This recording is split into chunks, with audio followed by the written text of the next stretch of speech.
My name is Timothy Coombs, and I'm a professor in the Communication Department here at Eastern Illinois University. And what I'd like to talk to you today is about crisis communication, or how managers respond, what they say and do after a crisis. My research has been in the area of developing and actually testing the Situational Crisis Communication Theory, which we just call SCCT for short. What makes it unique in the field of crisis communication is that most crisis communication research is case study based.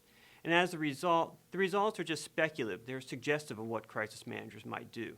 SCCT, on the other hand, is social scientifically based and uses experiments to actually test the recommendations we then offer to crisis managers.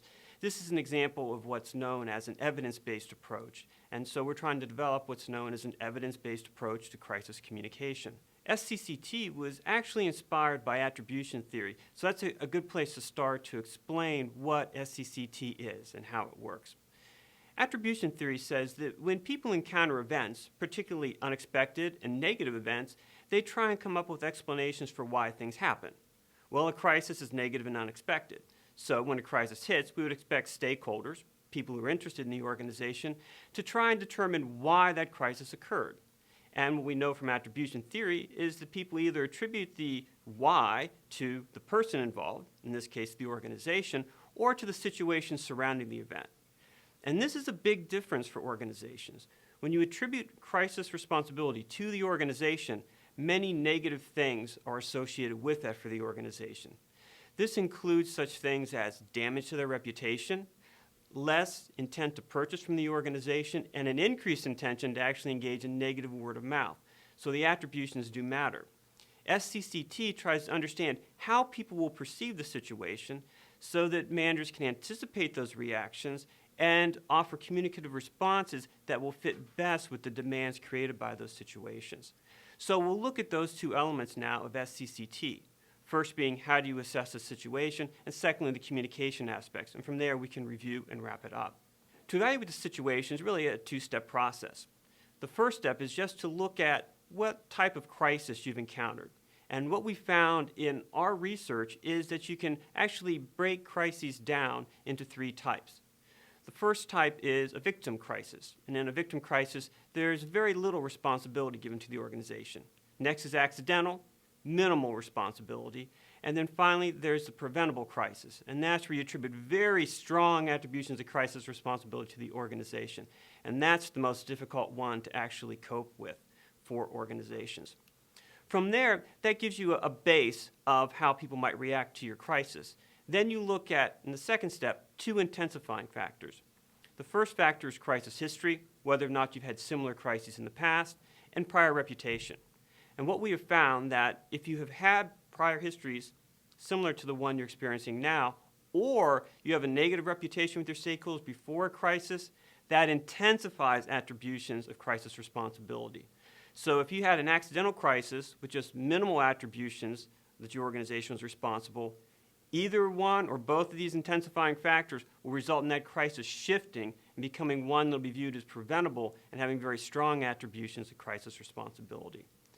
And that's critical because that shifts how you then have to engage in communication with your stakeholders. And when we talk about crisis communication, there are two parts to that. First, there's a base response, and secondly, there's reputational management efforts. And the base response is actually the most important because you need to use this in every type of crisis you encounter, because the focus of the base response is on your number one priority during a crisis, and that's public safety. In your base response, you begin by telling people what they need to know to protect themselves physically from the crisis.